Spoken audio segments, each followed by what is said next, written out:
Welcome to the Dork Forest. Jackie and her pals will never bore us. Shameless confessions about our obsession will make us laugh and smile. So let's explore the Dork Forest and dork out for a while. Hey, it's Jackie Cation. Welcome to the Dork Forest. You know the websites, JackieCation.com, DorkForest.com, TheDorkForest.com, FamilyPetAncestry.com, AllThingsComedy.com/ Stop talking, Jackie. Here's the thing, folks. I'm on the internet. I don't know if you know that. And you can listen to it on a player. You can listen to it on iTunes. You can review the show on iTunes. I was just reading them. I forgot that there's ways to review the show on iTunes. And so I was just reading them. They're awesome. Thank you so much. It is a beautiful week. Let's do the credits. Mike Rickberg composed and sang that song that you just heard, the Dork Forest theme song. He will sing his lyrics to the Mexican hat dance at the end of this program. Patrick Brady, gonna fix this audio, and I bless him for it. What the heck? And Vilmos, he does my website, JackieCation.com, which has a donation button on it, as does DorkForest.com, where you can donate directly to the Dork Forest. If you enjoy the program, feel free to send me $100 a year. That's a super fan. All you get is a thank you note. You can order stuff if you want, but I totally appreciate it. If you love the show, I would love to get a donation from you, is what I'm saying. And if you can't donate, that's fine. Just talk it up, repost it, tell your peoples, your minions, if you have minions. And you can order stuff at JackieCation.com. You can use the Amazon banner at JackieCation.com, where you go through the portal to Amazon, then you place your order, and I get a taste of that. Doesn't cost you any more money. The merch, of course, is all my CDs and my new DVD CD. You can get that in either DVD or CD form. This will make an excellent Horcrux, critically acclaimed, top 10 comedy specials of the year on vulture.com last year. And you can download it for $5 if you don't need a hard copy or don't want to see the DVD bonus 3-minute thing. But you can download it at allthingscomedy/JackieCation. I think that's all lowercase, by the way, Jackie Cation. So, but you can get t-shirts, Ranger t-shirts, Dork Forest t-shirts, and stand-up comedy. I'm doing stand-up comedy all over the place. This week, I'm going to be at Wise Guys in Salt Lake City, the West Valley Wise Guys, and I'm going to do a live Dork Forest that Thursday night with a guy named Kerry, who has his own podcast called The Geek Podcast, and we're going to talk. It's going to be a super nerd event, in Salt Lake City, April 2nd, I think it is. This is the last episode of March. Let's do the ad. This month's ad is all about Jenny Bergman. Jenny Bergman and Leslie and their mother founded a beautiful toy store in the Upper West Side of Manhattan called West Side Kids. And it's West_Side_Kids on Twitter. And West Side Kids has got awesome toys. I get the costumes and I get the musical instruments for my nieces and nephews because I don't have children, and you can have a loud child around you and I can just hand them off. This has been the longest intro ever, so let's get into the show. It's a good one. You will enjoy. Hey, it's Jackie Cation. I'm in my living room with Shane Mauss, ladies and gentlemen. Shane Mauss. Hello. Hello. Thanks Here we for are. having It's me. at Shane Comedy on the Twitter. Yeah. SHANE, Yeah. and then www.shanemauss.com, MAUSS. German? Yes. Because you're from Milwaukee. Well, I'm from La Crosse, Wisconsin, other side of the state. Other side of the state. Where are you from again? I'm from outside of Milwaukee. I was just there. Okay. Visiting yeah. my dad, who refuses to die. And God love him. God love him for not dying. How old is he? He's 78. What's killing him? Well, he just had a bunch of surgeries. Nothing was killing him before he had all these surgeries. And now he is, it's funny about all the surgeries because he had 3 horrible surgeries where they had to crack his chest open 3 times. And then 6-8 weeks ago, turned around too fast. So he gets out of he lives through all of it. Doesn't think he's going to. Gets out of the hospital, turns around too quick, breaks his hip and leg. So now has just gotten out of the hospital about 2 weeks ago. And can't walk. And no, he's better now because he spent 6 weeks in the hospital. The only guy who misses the hospital because there's free coffee. It's all these entirely Wisconsin, like, well, you know, they just kept bringing me stuff. And then there was bingo and I got to play cards with guys. And Yeah, he never knew about his mortality. I genuinely believe that until this year. I recently went through some surgeries myself. That's right. and You're limping around. How long's that been going on? Since May 25th, that's when I originally broke both of my feet hiking, my heels. You broke your heels hiking. Yeah. Why? I How? jumped off of something that was too high. And just wiped out. It was a buddy's idea. I shouldn't even say that because it's Henry it Phillips. was ultimately my decision. Henry Phillips, in a way, made me do it. I feel like. Well, you I know, 'cause wonder he if broke had his- I never met Henry Phillips, You know would that I- he broke his leg jumping over like one of those velvet cords at the Improv? Oh no, I didn't know that. Yeah, That he is just jumped out. He was like, I'm going to do this because I'm 17. No, you aren't. I'm so sorry. just jumping over a Yep. cord. No, Yeah, I was just- jumping. I was doing some pretty intense stuff. Like feet? Like more than 1 foot? Yeah, I was like 12 feet up there, and Wow. And then- Too many movies. Too many movies, man. yeah. Well, I was rock climbing a lot at the time. Okay. And what it really was I was in the best shape of my life, and I was just like I had way too much confidence. That's a lot of confidence. And I was freshly single too, which right. You're like, I'm going to prove that I am. I can do anything I want now. Yeah. That risk taking, which all the evolutionary psychology and biology stuff, it makes a lot of predictions about that kind of stuff, which I know. Right, because let's get into it. You want to just dork out? Sure. It's already. We can You're like, dork we out only right have away. an hour. We only. No, you're like, no, you said it's, you could. it's totally fine. I'm interested in all this stuff because I Sure. went through because it all. I'm interested all in learning connected? about life. It's all connected. There we go, And- Shane Mauss. Let's do it. So I got this. I said, I really dork out about evolutionary psychology and biology. Yeah. And I said to myself, that sounds made up. But what isn't really in the world? What isn't made up? What is evolutionary psychology? What the hell? I have a So- definition if you want. I could take a stab Let's at do it. it. Let's see how you match Wikipedia. So much like people think about evolution as maybe humans standing upright or losing a tail or getting imposable thumbs and all of these physical things. Right. There has also been a lot of psychological. Our brains have also evolved. Oh, right. And there's been numerous Oh, that sounds totally psychological real. That sounds completely processes. and entirely real. I am wrong. Yeah. So it's something that evolutionary psychology is a rather new-ish field in the sciences. Is around 1970s. It started kind of Okay. gaining some traction more. So and everybody was interested in evolution, the Yeah, physical part of yeah. it from Darwin on, Yeah. which is what 1848. Sounds yeah, about right. right around there. Sounds about right. Yeah. And then, but 1970, people are like, I wonder if the brain also developed. But even Darwin was saying stuff like that Okay. in his books. It's just that stuff wasn't gaining traction Okay. for a long time. Because you and can't then- see it. Right.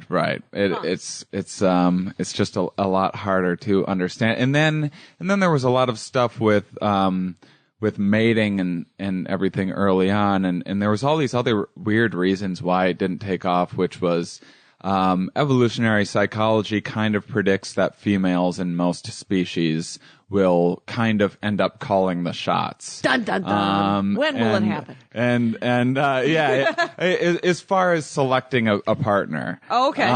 And not running the world necessarily or whatever. Sure, like, I sure. Not understand. allowed to vote for themselves. or Right, anything, right, but right. In, but in like going, you yes, you no. kind of Yeah, thing. yeah, and where and guys are a bit more toward the trying to get selected in most species. Right. And with humans, it's definitely there's a lot more of a balance.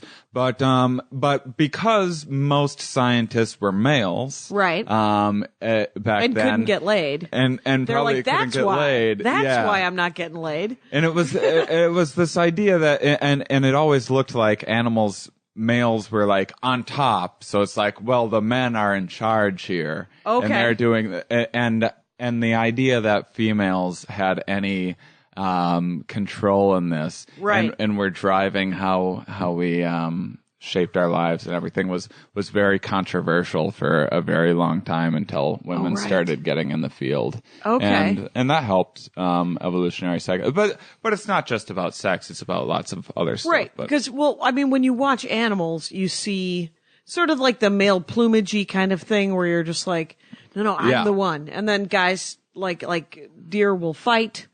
Like there's a fight thing, and so everything's very reasonable, right? It feels like it makes some sort, or it no, resonates. I mean until mating season. Like the rest of the year, everything's like everyone's kind of keeping to themselves. Right. They're off. They're eating their food. They're looking for predators, whatever it might be. Right. And then mating season comes, and everyone then goes bananas. There's just everything goes completely crazy. Okay. And kind of the logic behind why that happens is very fascinating. What is the logic behind that? So because it's got to be speculative.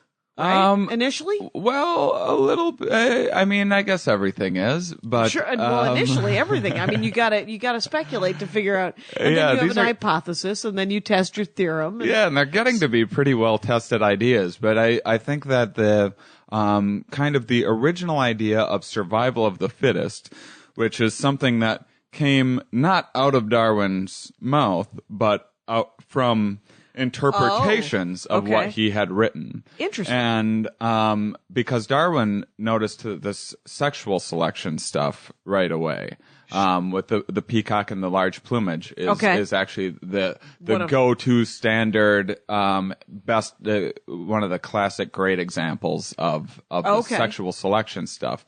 And the idea being that like we all kind of get like, okay, you have to survive long enough. We get why that would evolve, but when you're thinking about the big picture, the huge scope of things, it's about change over generations, and how that is determined is through reproduction. Okay. And really, there's a lot of things that, and this is getting into more of like the evolutionary biology side of things. One of like the darker, depressing aspects is that that life doesn't care a whole lot about you after you've reproduced. Oh, okay. They're willing to kill you once you've created life, like the next generation. Yeah. Well, what's an example of that? An example is how is something like cancer or something like that still kicking around? How hasn't it been weeded out of the gene pool if it's so bad for survival and heart disease and all of this stuff? And one of the big ideas about this is just that you've spent and expended all this energy early in your youth, and everything goes into reproducing and having the most offspring, which is called inclusive fitness, is like the number of offspring and kind of how well off those offspring are. Yeah. Is called inclusive fitness. So well, let's talk to Jim Gaffigan and David Keckner. Those guys each have 5 kids apiece. Yeah. It's crazy talk. So they're doing way better than I am. I guess, and myself. Are you kidding? And then better and worse, you're not supposed to say that. That's another whole tricky thing. Things just kind of happen, and some of them lead to more proliferation, and some don't. And and it would be difficult to say like one thing is better and one thing, and things can change all the time. Sometimes being a tall species in tall grass can be good because you can see more stuff, and then all of a sudden a new predator is introduced into the environment, and those things get caught, and all the short ones of that species end up hiding in the grass. Oh, that's interesting. So it's very difficult to ever say something's better or worse. When you look at a big enough picture, I suppose you couldn't. Right. Just because you don't know how it's going to change. You can say it like in hindsight. Oh, sure. Like this was kind of good for this environment at that time, but going forward, it's near impossible to say. Right. That is so. But I interrupted you, and for the love of God, I can't remember what it was. Sexual selection, I think. Yeah. So this idea of sexual selection is the idea that reproduction is. I feel like I'm really giving a lecture here. No, it's. Oh my gosh, you can't. The thing is I know so little about this. You're gonna. It's gonna be a bit of a lecture. I'm dorking out, right? Right. Like, this is the perfect. Few people will listen to me as I try to. As you try to explain. I know what I wanted to backtrack a bit, Bill. Is you were talking about cancer. And why cancer was such why it's still knocking around. Yeah, it's kind of a mind-blowing idea. This idea that after you've reproduced and raised your offspring to an age. That's nice if you can like kind of be a grandmother, and not that you should get cancer necessarily, but it's more that any mistake in the genes that would lead to cancer wouldn't be caught and got out of the gene population in time for it to be noticed. Right. Because you will have already reproduced. Okay. And that whatever that does genes that or once you effects, extrapolate on that does get depressing, because you're like, children get cancer, they didn't get a chance to reproduce. It's like, well, too big, and we got to kill them. Is what evolution says to that. And it's so weird because but for the most part, I guess cancer does sort of come when you're older. Yeah, and it being, I mean, so there's also kids die in all sorts of different ways. Right. Children are constantly dying. I'm so sorry. Hello, Rangers. How's it going out there? Sorry to bring it up. Kids are always dying. But for the most part, with those diseases, they're quite resilient and they hang around until. And there's all sorts of, I mean, speaking of that, there's also mind-blowing ideas about like life histories. They found that people that live in areas where the lifespan is lower, right. Females, will become fertile earlier. They'll go through puberty earlier a lot on, earlier. and younger men will go through puberty early on, and so that they can chop and get to it. Because in this environment we don't have a whole lot of time. Yeah, there's not a lot of time. Here, you better get cranking out those those babies. Get cranking. That's a dick joke. Nope, no, it isn't. I just made it one. Anyway, so it's but yeah, that's that's fascinating. Yeah. Okay. So then so then if you look at it that way, then how has psychology been kind of optimized to when should we take risks, when shouldn't we, that sort of thing. Like I just got on my podcast, I just got done talking with a guy about he studies these little squirrel-like things on an island in Australia. Okay. They're called qualls, I believe. They're adorable. But these guys have the females last for about 3 years. Okay. And the males, what happens is their growth rate, they reach full development around, I think it was 10 months or something like that. Okay. And then they just sprint around, and he put like GPS tracking devices on them and stuff on this. And the females kind of stay in one area and just like, oh, the food's good here. They go to the same restaurants and the same bars, and they're why spend a bunch of energy running around and taking chances in new environments and everything? Right. They know the neighborhood. They know the lay of the land. Sure. They know right where all the food is. Mm-hmm. But males, once they become fertile at this in this first season, they run all over the place. They run all over the island, having sex with as many, or just one? Trying to find as many as they can. Okay. And so the kind of psychology behind this is that sperm is cheap and plentiful, and and eggs are a lot more costly, and there's a lot more development going on, and you basically, there's certainly more work involved with the gestating and the birthing. Yeah. So the value is the psychology of that is that the value is put on the females because of that. Right. And offspring are very taxing, and basically anything you can do to limit that cost, you can. Did he mention how long the babies stay with the mother?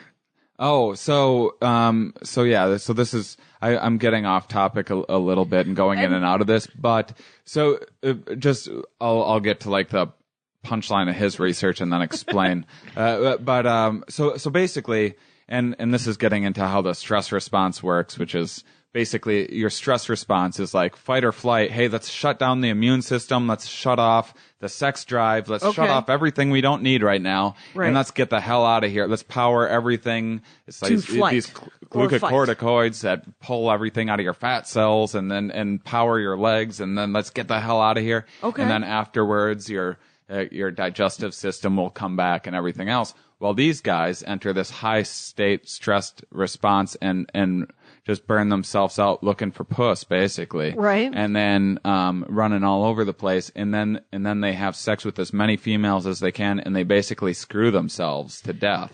Oh, really? They just keep going until they're dead. They just keep so boning 10 months until they die.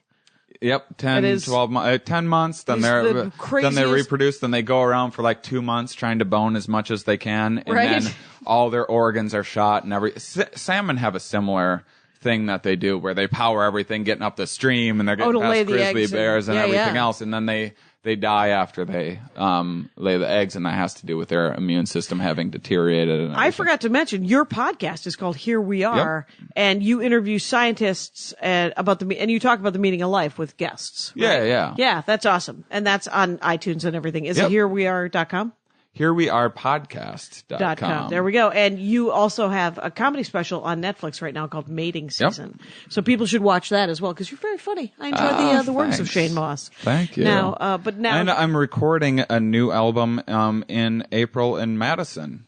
Speaking of Wisconsin. Oh, at the State Street Comedy Club? Yeah, how great is that place? That's great. I just tried to text that woman to see if I could come back, and I have the wrong telephone number. So maybe... I'll help you. Yeah, you might be able to help me out. Oh, yeah. They must love you there, I'm sure. They like me, but I've only been once. Oh, really? So, yeah, but I do... That's where I started doing stand-up comedy at the dad. Yeah, he owned the Gus. club. Yeah. And Gus owned the club where I started doing stand-up in 84. Oh, wow. And that building burned down, and we had the greatest conversation about it. He was like, hey, yeah. That's a terrible Gus accent. Oh my God. Impression, I rather. do a lot of accents. I don't know. You should hear my Louis Lee Chinese from Acme. It's a lot like this. And but the thing about Gus, I was like, well, the good news is that the club was insured. And Gus looks at me and says, not by me. And I was like, oh, he said, yeah, I lost a bunch of money. And I let the silence stretch a little bit, and I go, seems to have worked out, Gus, because the guy owns most of State Street. Yeah. And he's like, yeah, it's worked out. It's fine. Yeah, that's my Gus impression. Gus is Greek. That was a perfect Greek impression. An old Greek man. I can nail the Greek immigrant voice. Sure, that's not it. And but you're taping a new album in Madison? Yeah, and it's all about kind of what I went through breaking my feet, but then how I kind of take a scientific examination through comedy some of gold, the man. that Comedy gold. Yeah. Feet breaking. That's crazy. Okay, now I have a mating question. Not your own. So if the squirrels are going around screwing everybody, but the females last for 3 years. Right, so and the reason being is they're only having like a litter. A male in one season, if he puts all his energy in, because life's unpredictable, they might not make it 3 years anyway. Right. They could bone all sorts of ladies because it's just a little sperm and then they're outie. Right. Females, they have to raise this. Yeah. They have to carry them for however long the gestation and, process is, and raise them for a little while, nurse them, whatever it may be. And so they can get out and get some action. Yeah, and then they got to start again and do the same thing again. So so by sticking around for a little longer, they can increase the number of offspring. So there's all these optimized things built into kind of the psychology of what's the think system of the squirrels, of these squirrel-like animals? Is that what the study of it's called evolutionary biology? So basically what's happening is like it kind of, when you think about evolution and when you look in hindsight, it looks very much like these things are thinking and like calculating numbers and everything else. But what's happened in actuality is that over time, something that had a little instinct to do something one way. Right. Just either it worked happened. out or didn't work out. Like a good example is females look for, in turkeys, they're trying to figure out what the hell females are looking for because sometimes they like a big chest, sometimes they like this big plumage. Bitches, man. What are you going to do? Yeah, you can't tell. What are you going to do? Because the males, mind you, are looking for an orifice. Yeah, quite literally. They take a foam ball and like a head and tail feathers and make like just a horrible female to see if it will maybe be a little pickier. Yeah. And they'll still be like, well, I'm going to try.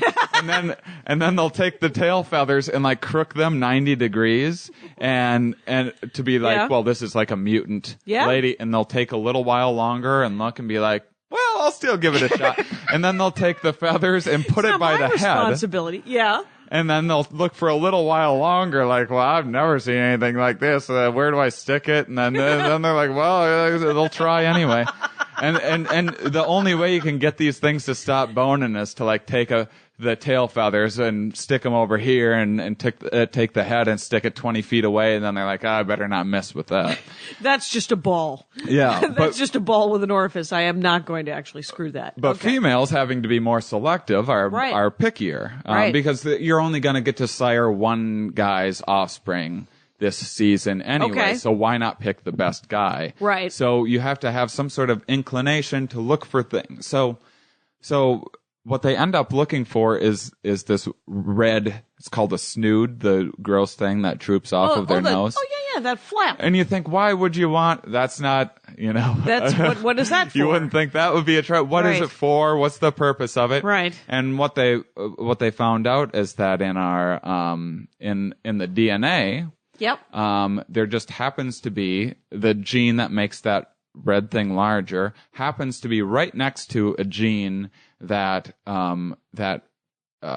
makes for a very good immune system, and it's kind of latched on there. And so what happened is way back when, Wow. a female just happened to have an inclination to like. was There's turned some on by dude that. like had a red spot on his nose or whatever, and her friends were like, "Are you wouldn't go with crazy? that He's a guy." freak." And she's like, "I think he's kind of cute," And then her offspring just happened to inherit this hardy immune system. Her sons just happened to inherit this red dot from their father. Yeah. Her daughters just happened to inherit this preference for red dots in other turkeys that might have developed this thing. And then that keeps on going and going, and it's this kind of ratcheting effect. Right. And then it keeps on growing and getting larger over time, and the preference Because it's increases. it's spread to it to some extent. Yeah, but they Interesting. don't have to know, oh, red dangly thing, that means this guy's going to fight off a cold really well. Right. They just have to have this instant. It's not really, they're not really doing there's not a lot of cognitive process actually happening. And that's it's just the an instinct. evolutionary psychology. And that's a lot of what our lives are. And that's what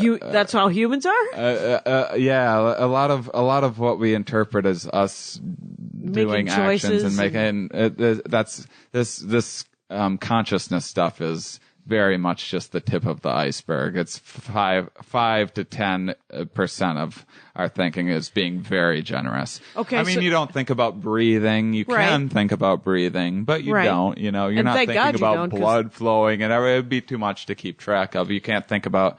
When you're first learning to walk and crawl, you kind of figure it out and your brain's doing a lot of work, but then everything becomes habit and kind of going through the motions. So after a while. 5% is to some extent free will, and the rest of it's reactionary? It's just reaction? Yes, a lot of for the most part. I mean, I don't mean to depending get on, theological on you. I was just curious. Yeah. I mean, depending on what context you're talking about and what specific. But the scientific description of free will seems to be conscious decision making, right? Right. And free will, I mean, if you go crazy, weird Jesuit, if you go deep into some rabbit hole of they're like, well, free will is really, there's fate, and then you can really just follow your fate or not follow your fate, and you can do it by free will, or you can be forced to do it. And I was like, well, is that free? I mean, whatever. I'm going to have a different dork on for that conversation. Oh, yeah. That's crazy. No. I mean, I don't really get it. Yeah. This is I love conversations exactly like that. I mean, the way that I look at things from evolutionary psychology, biology, and this isn't all just instincts or nature versus nurture. It's Right. nature plus nurture. There's all these things from the environment that interact with our genes and actually activate genes. Right. Depending on what's happening in the environment, certain genes will be activated Like at what? certain times. You mean like weather or Think of so it'll be like there was this a good example is there was this Dutch hunger winter or something like that. It was the Nazis cut off all the food or something? cut off all the food, And every Damn Nazis. Let's take a stand. I hate them. yeah. I bad rap. Come on. Come on, the bad we rap learned of a the lot. Oh, we did. Oh, we did. Great speaker, all that. So during this Dutch hunger winter, and I think I'm getting this right, the name anyway. I know that I'm getting kind of the ideas behind this Okay. are correct. So they cut off this food supply to the Dutch. And what they found is that women in their third trimester that had children that survived through that winter, those people eventually had way higher rates of obesity and way higher rates of diabetes. And what happens in the fetal environment is it's getting all of this information from what's going on outside by it's measuring like a galactic or the babies that lived how were many calories obese am I getting? and had diabetes Yes, later in life because of what they because they learned. Their In the genes womb. learned in the womb, hey, there's not a lot of food out there. You better get everything you can, Wow. store it away as much as you possibly can. Yeah. Never stop eating. Right, 'cause there's gonna be a famine. And don't just burn this stuff off. You want to be real thrifty with it. But then things reset and there was plenty of food out there. Right. But those genes had already been activated. Interesting. Yeah. That is fascinating. And then that can lead to another generation once you have diabetes, just because of how, without getting into a whole bunch of biological Get jargon into that it. I don't know enough about. Fair enough. There's diabetes can then lead mothers to not be able to get their fetuses enough of the same calories because of how diabetes works. Oh, right. And so that same thing will happen where their babies can be like Have this seemingly sense of- starved, even Right. if their mother's eaten all kinds of all stuff. sorts There's of a stuff. feel of lack. Yeah, because it's not Interesting. actually getting to the fetus. Interesting. And then the same thing will happen again and again, and it can take a number of generations to even out. Okay. And they have found that in that one particular case. So yes, for an example, and that's a That's another. The thing is the crazy thing about the Nazis is that they were constantly like, if you don't have any morals, if you have no sense of right and wrong, and you're just like, people aren't people. Yeah. I don't need to treat this person as a life. It's like lab rats, That's not a life. That's just a rat. Right. I can do whatever I want. I can try to make his eyes blue. Let's see. Can you make people's eyes blue? No, you can't. Anyway, so, I only killed, 100 people doing it, and so they did all those experiments and they're crazy, but the information that came out of it were fascinating to so many scientists that are like, sure glad I didn't do it because they're all in hell or they're all concocted. But now we have all this weird information because they did all that weird. Oh yeah, there's Nazi scientists that made amazing advances, and not just by experimenting. There were just like good scientists who just by chance happened to end up in Being Germany Nazis. and Yes. becoming Nazis. Right. I mean, there was a lot of funding for that kind of scientific experimentation as well. Yeah, but I don't. No. To discuss it is weird. There's an amazing there's a science fiction trilogy it's one of my favorite books really. It's by C.S. Lewis. It's the space trilogy. It's called Out of the Silent Planet, and the second one is Paralandra, and the third one is called That Hideous Strength. And it falls apart kind of in That Hideous Strength, except for That Hideous Strength all by itself is a weird because he wrote it right after World War II in Britain. C.S. Lewis did. And it's this study of scientific theory and how it has been taken too far. And it's very much a Nazi kind of fascist, state where they're like, well, we're going to find out how things work and we're going to dice, how like people were against vivisection and people were against invasive surgeries because they thought it was against God's will. Oh, I and see. you're like, Yeah, but we could actually fix that if we just cut that out. Like, see how you have that giant lump on you? Let's cut that out, see if your body just heals without it and doesn't grow a new one. Oh, that feels like God would want you to die anyway? Gonna do it anyway. Yeah. And so, I mean, there's like this weird line. Right. And in that Hideous Strength, the third book, there, you could tell that C.S. Lewis leans a little bit towards, people should just die. We shouldn't be cutting people up. Yeah. And, I don't know. It's a weird, like, I'm glad that there's surgery, but I don't know. As someone who broke his both feet, I shattered one of my heels, and had they not done surgery on it, I probably would have never walked again. Right, because now you're on one foot. I'm on one foot still. So one foot is healed? One foot's totally healed. It was just a little crack, but Okay. the other one was like shattered, and oh wow, and so it wouldn't have healed correctly without setting the bones in place. And I mean, they just screwed them in. They just screwed like pieces of bones together where they hoped my bones would be again one day. Wow. And then eventually stuff grew back together. Holy hell. But yeah, so let's go back to free will for a second. Sure. Because, this will be interesting to explain. So say you see someone playing sports or something like that. Well, they're going out and playing sports on their own volition. Right. Well, there's also a lot of things that you're sometimes advertising by showing off your athletic ability. Right. And much like a large peacock feather. You're showing that you're fast and strong, and the reason why it's showing that you're fast and strong is because they have to pay a heavy cost to lug this big thing around. It's horrible. It makes them stick out to predators. It makes them it weighs them down so they can't fly as well. Okay. And because there's a cost there, it's an honest indicator of fitness. So, because otherwise you could cheat. Like there's these male spiders, right? That the females really like gifts. Weirdest thing. And so they'll bring them food or something like that. Males will bring food, and if it's a big enough gift, maybe they'll get laid. Right. But they'll wrap it in silk, and just nice little gift wrapping. But what a clever spider will do, and again, when I say that, I'm just talking about an instinct, is to wrap that food in way more silk than is actually necessary. Oh, maybe to imply that's a much larger gift than it actually is. Yeah. Maybe there's not even food in there. Maybe it's just a shell or a corpse or something. Then they give it to her, and while she's trying to before she, she's ripping into this thing, and he's going to Pound Town, and by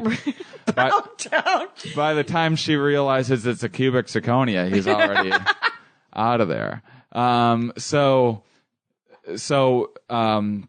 So we have to look for these kind of honest indicators of fitness. And this isn't just regarding mating. This is regarding who we pick for peers and who we want to do business with and everything else. It's interesting that Andy, as always, my husband, has talked about going back to get a PhD in the evolutionary psychology, I guess is what it would be, of rape. Yeah. And how it has caused humanity to spread across the earth, and how it is, as the selection that way. Yeah. And he said, "There's people that study that. There are people. Yeah. Okay. Lots. I've talked to some. He thought he was onto something. Oh no, it's a pretty well studied thing. I'm sure it is. Now that I think about it, I'm gonna go get you some more. But talk about that, like nature versus nurture, or any of that. Regarding rape. Sure. Anything. I don't care. Tell a story, Shane. Just tell a story. So I'll keep on talking about my basketball metaphor, and then maybe we can get back to rape. Before I always save raping till right before I'm gonna leave. The weirdest thing is, like 2 episodes, there was some discussion of rape, and I have no idea why I keep bringing it up. I'm safe, you guys. It's okay. You don't rape at the beginning and then hang out and have the conversation. It's just, so say something that drives you, or a male, or females in humans, but male, like you mentioned, deer rutting earlier and bashing their heads in. I mean, those horns are all about that. They actually only have horns for mating season. They fall off after mating season. Oh, do they? They're only used for bashing each other. They get along fine all the rest of the year, and then when females are watching and fertile, all of a sudden they start bashing each otherher's heads in, and you got to compete. And that could have been the foundation for a lot of sports and a lot of kind of like advertising how you're the first Olympics were just kind of these things like, hey, we're not at war right now. Here's my battle skills. I can throw this javelin. I can wrestle really well, whatever it might be. And these gladiators, actually, if you go to Rome and take a tour of the Colosseum, and which is amazing, they'll tell you that a lot of the gladiators were slaves, but a lot of them were volunteers. We're just guys. We're just dudes that wanted to show off their gladiatoring skills. Yes. And then and one of the big benefits is these highfalutin, high valued females would often sneak down into this area. Just essentially just people groupies. Yeah. Gladiator groupies. There's gladiator groupies. Why wouldn't there be? I suppose if you look at people and you're like, well, that is Bamford does a joke about the sexiest monkey. And she's like, of course I want to know what Jennifer Aniston thinks about things. She's the sexiest monkey, and she knows where all the bananas are being kept. So it's, So absolutely. Okay. So that's just a reaction. And that's very much for, so from a sociological perspective, the reason why women are watching these gossip magazines is because they've been brainwashed by society, and their parents painted their rooms pink and everything. But from an evolutionary psychology perspective, and again, there's a whole web of causation behind everything, and so everything's no a bigger one in picture evolutionary than just psychology is saying it's this one thing doing everything. No one's saying that. It's just, hey, look at this all other cause that can happen. And from that effect, the reason why females might be into gossip magazines or whatever, or even makeup or anything else, is because they were gatherers and they were kind of had to work as a group and were more in tune with what was going on socially than men going out and hunting and trying to be the guy that gets the big kill and is much more competitive. Thing. So then you fast forward and you go, oh, well, hey, I'm going to go and play basketball right now. That's my own free will. But why do I have the instinct to want to go? And I do a joke in my mating season special about this, because it's just true. I remember playing basketball and we'd be tired and like shooting around and not taking things seriously. And all of a sudden a few girls would come walking by with short shorts, and all of a sudden everyone's doing Harlem Globetrotter stuff. And And is that free will? It raises the stakes, yeah. I don't know. Were the stakes raised instinctively? It depends on what you consider free will. I mean, right now, one of the things that humans can do to advertise our fitness is to advertise how healthy our brains are. Brains are a very difficult thing to keep healthy and to stay healthy. They're a difficult thing. You have to study. You have to learn things. If you want to advertise, you have to impose this cost. Brains are susceptible to parasites and diseases and stuff like that. So a good way to advertise your health is to advertise your intelligence. Okay. And if you want to advertise your intelligence, you need to be doing that in this kind of showier way. Oh, look how many books I've read. Look how many. You've imposed this cost on yourself, just like that peacock feather. Right. And now you're advertising it for people. So that's wild. So, is this my free will right now to be trying to be on this show called Dork Forest? Sure, the Dork Forest. You're letting some dorky people know that you got some info. Yeah. So I don't know. Are there studies to try to make, well, okay, two questions really. One is, how they're advertising all the time is, keep your brain elastic. Yeah. There's all those there's puzzles and they're like, oh, you gotta take this vitamin because then your brain stays all spongy and you can remember shit. And then I don't know what. Yeah, that's more of an environmental influence, but certainly evolution still conditioned the brain to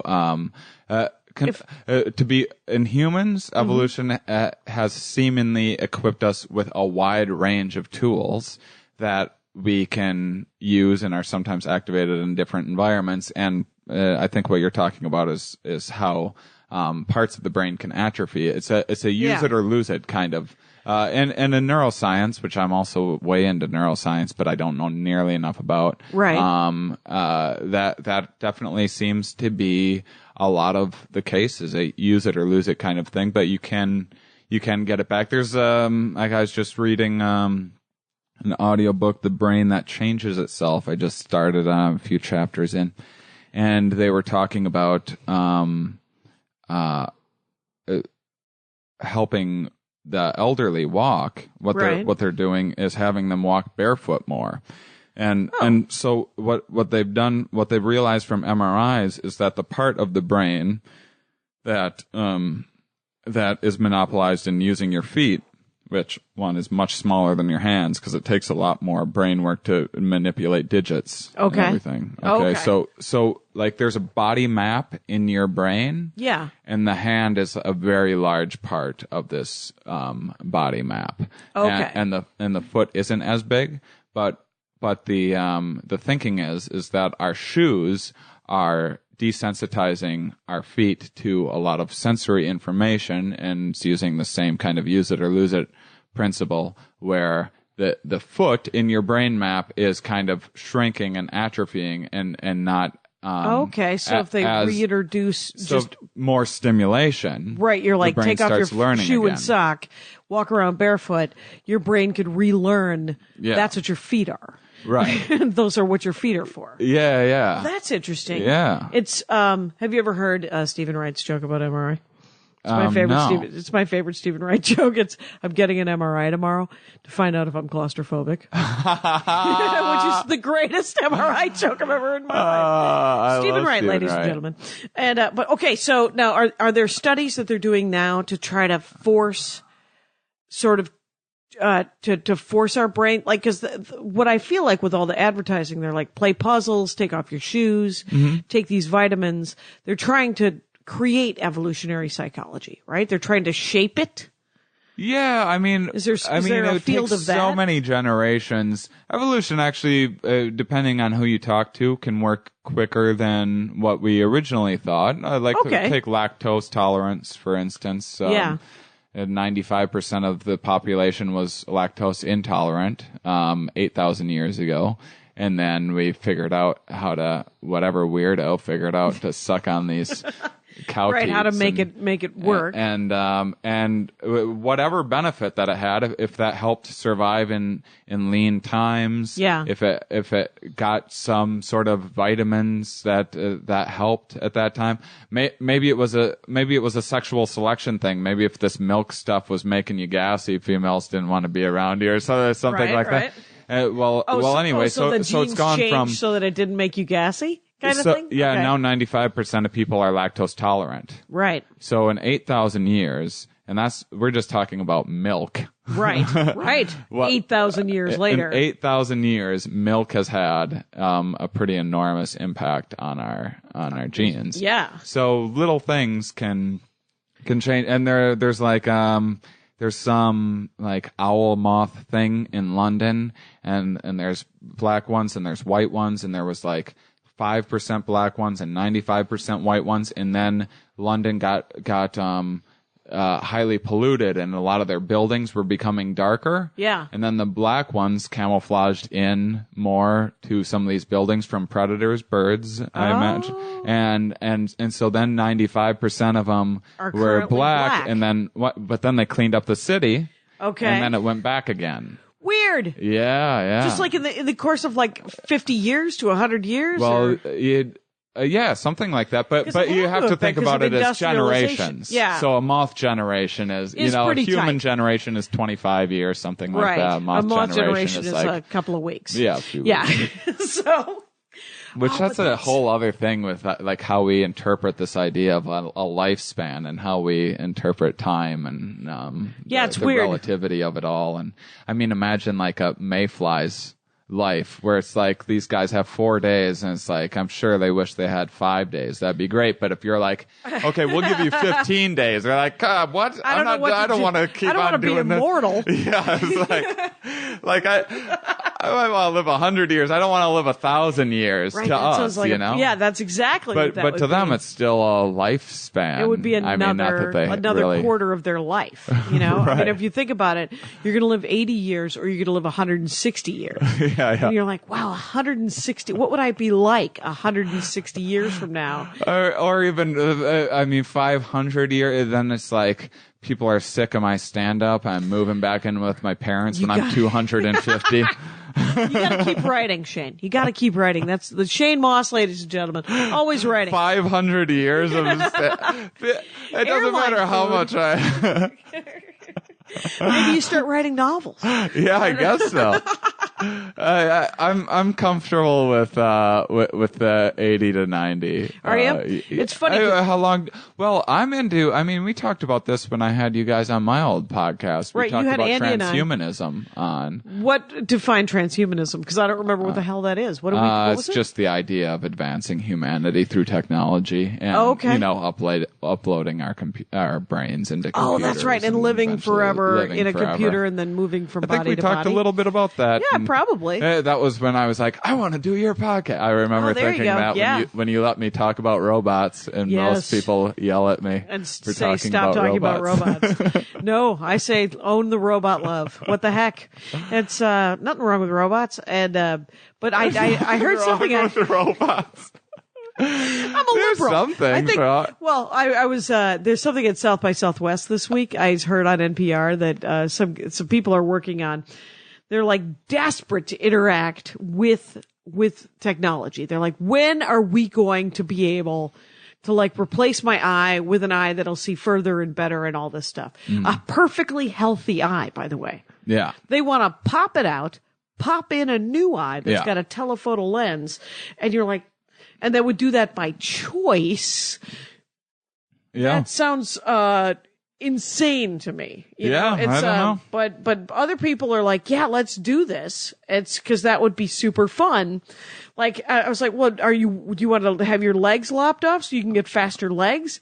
That would be the next thing, right? However, as someone who almost lost his foot. and I really even actually just recently they did a surgery in January. I had a bone infection, and that was another a possibility That they were going And, to lop your foot off? I mean, it was probably a small possibility, and But you and gotta now think things are about going it. good. And, Yeah. it's something I thought about a lot, and Right. and I would love to have a robot foot in So that you could be back on rather your- than on- not have. Yeah. Rather than not have a Well, foot. exactly. But if you But were to take a perfectly healthy thing, yeah, that would be another step. right, and But I mean, you're drinking coffee right now. yep, 100 and that's hacking your natural right, and 100 years from now, replacing your leg with a better leg because your leg is just okay, might be just like getting a tattoo. I mean, our biology is just so slow to catch up to. I mean, speaking of generations again, this is. I mean, if we really committed to like, we're going to change this about ourselves, like Yeah. to say the rape that was brought up, or so we're going to change that part of our genes, naturally and through like serial sexual killers. selection. Or, I mean, would it be sexual selection? Would it be operational? I mean, they you know how they talk about, they try to, they take like pedophiles and stuff and they're like, we have to figure out a way to chemically dampen that part of their genes, dampen that part of their DNA so that they no longer want to hurt, people or whatever, right? Yeah. And so I know that there are studies of that. Yeah. I mean, It's such a weird, like I don't, there's, Gramication over here is a big, which is me. Yeah. And that's how I refer to myself whenever I have some sort of weird old lady idea, which is I think that if it's not broken, you shouldn't fuck with it, right? Yeah. I'm just like, Well, those people are broken. Those people are broken. Yeah. But I could, which I would love for them to be fixed, but I also think that the technology, the science that it would take to get them to be fixed could also be misused.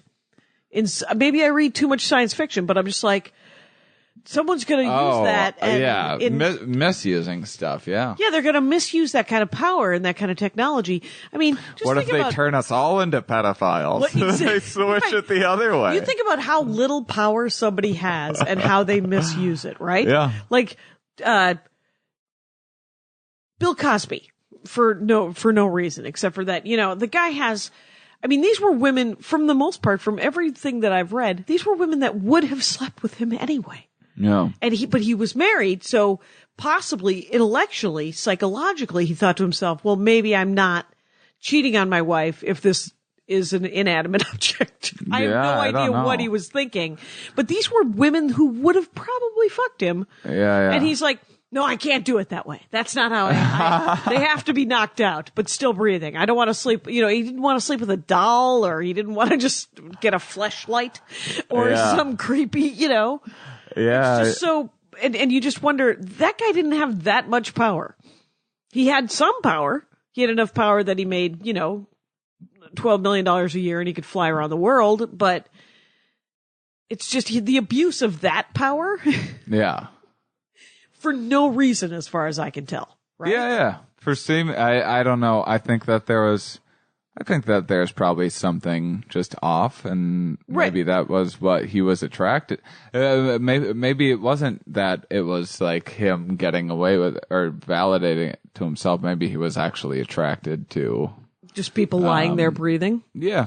Okay. Or maybe, who knows? Maybe he's into maybe he's fantasizing about banging dead people or something like that. Right, and he thought that was bad. Yeah, a lot of this stuff can go wrong, and our brains are just this they're very sensitive, incredibly complex thing. They are. But I think about like the creation of scientific things that could dampen certain DNA strands or certain gene pools, and how that could be used. Just there was. Did you ever see an old? It could also be. Sorry. No, good. No, please. I think that you could also change things to. It wouldn't all have to be necessarily evil. You could change things to be like, the better. I don't want to hit puberty and have this raging boner that I am running around trying until I actually want to have children, because that's the purpose of sex is to have kids. We have sex for all sorts of reasons now. Super fun. Super fun sex. No reason not to have sex. Get out there, folks. But the origins of sex were clearly for procreation. And to me, you could, if evolution were to switch our genes and change them, or like you said, if we were to go in and to manipulate things to be more in line with our conscious desires, then what you would do is maybe hit puberty at like 30, know. So you go through school, you get your job, you find yourself, you figure things out, you have some failed relationships, and then I get life now. I'm ready to. I want to have. Whatever date you have in mind that you want to start having kids, just switch the puberty switch on there, rather than having to wrestle with this. Maybe getting STDs, maybe pregnancy scares, and all of this other stuff. And you know what? Now that you say it, there's any number of science fiction books that have that as an option. Really? Where there's used for good. There's the one that I'm thinking of course, is a book I've mentioned many times on the Dork Forest. It's space opera, so it's cheeseball, super fun, but it's got some great. I need to start reading sci-fi, because I never do, and I really want to. Well, I didn't understand the value of it, until recently, and now I'm starting to. What do you feel is the value to it from afar, from what you're looking at? I think it opens up a lot of philosophical ideas. Yes, it sure does. I mean, because you mostly read nonfiction, right? I read strictly nonfiction, exclusively, and my brain's always been very like, I want these concrete answers. What the fuck is going on? I want to know. Yeah. But now knowing, I'm now at a point where some of this stuff that I'm trying to learn is so philosophical and speculative. That speculative fiction might be might be good. I really you. think so. I've had some conversations just like this with numerous people lately. There's the woman it's Lois McMaster Bujold. She's been on the show. I just dorked out at her, quite honestly. That's awesome. Yeah, and she wrote. Isn't it amazing? Our jobs, we get to have these amazing connections like this. It's all the internet. I became like obsessed with this one rapper recently, Del the Funky Homo Sapien. Yeah. And then I just started. He did this Deltron 3030, which. Is the dorkiest rap imaginable. It's set in the year 3030. Yeah. And it's like him as a superhero fighting. It's like very Orwellian and stuff, fighting like corporate corruption and they've enslaved all the people and everything. You'd probably be into it. Oh, that sounds awesome. But I started like contacting What's him his name on again? Twitter. Del the Funky Homo Sapien, but Deltron 3030 was these two concept albums that he made with this premise. And he's a brilliant guy. And you got to meet him? Yeah, I got to meet him. I started following him on Twitter and like sending him messages and stuff. And it's like, God, if I wasn't a comedian, I'd never get to, it's crazy It is crazy. And it's crazy even if you aren't a comedian, you could just talk to people on Twitter and sometimes they just talk back to you. Yeah. Where you're like, cause I've had people say, I can't believe you responded to me. And I said, oh, this is an attainable goal, my friend. Talking to Jackie Cation, attainable goal. Yeah. But it's weird who thinks that. Like Clark Gregg, the guy who plays the Phil Coulson on the Avengers movies. Yeah. And he's in Agents of S.H.I.E.L.D. That guy, he's like, oh, hey, how's it going? And you're like, no, you're a famous person. I can't believe you're talking to me. And he's like, yeah, I don't feel so famous. I'm just working for a living over here. And that's Plus, the whole thing. we're just sitting around and checking our phones and stuff. Someone's talking at me. What are you doing? Right, as long as you're not weird or horrible, there's no reason not to talk to you, right? What the hell? So, all right, so we're almost at an hour. Okay. Which is crazy. And so let's make sure that I say Shane Mauss, ladies and gentlemen, at Shane Comedy on Twitter, ShaneMauss.com. Yes. The Netflix special called Mating Season. And ShaneMauss.com has all your dates, right? For when you're on the road and where you're doing stand-up and stuff. Are you doing the road with this foot? Yeah, well, I took 3 months off originally when both of my feet were broken. Yeah, that's probably the way to go. And then that might be financially terrifying. It was bad. Yeah. And then I spent 3 or 4 months on the road. I put together an act about it. Yeah. And you're like, let's just do it. And then I was getting ready to record, and then I found out that I got a bone infection, needed a second surgery, and so and then I needed to take another 7 weeks off of work. I was on IV antibiotics and all of this stuff. Wow. But now I'm ready. Now you're back. Gonna record a medicine. So ShaneMauss.com has info. Yeah. And then your podcast, Here We Are. Yeah. People should listen to that on iTunes and are you on a network? Should we plug some sort of network? You're just a guy? Yeah, just a guy doing a podcast. I was on a network before, and I was like, I'm going to just I don't know what I'm doing with this, so I'm going to just figure it out on my own. Just do it by yourself until you know. Yeah. Well, let me just say this, Shane Mauss. It's been fascinating. Oh, well, thank you. Yeah, thanks for coming having on the me show. on. You're always a delight to be around. Aw, they're very sweet. And what I say is, people, get out there. Get out there and think about your own psychological problems and psychological evolution. Think about your mind. Think about how it came into being and why you think the way you think and why others do as well. Excellent. And tune in next time, folks, because every week, super fun. So thanks for listening. Take care out there. My hat, my hat, my hat. They're dancing around my hat. My hat, my hat, my hat. Well, what do you think of that? If it looks like a Mexican hat dance and it sounds like a Mexican hat dance, it's most likely a Mexican hat dance. So take off your hat and let's dance. Yay! Oh my God. Why don't we just call that as the end of the show?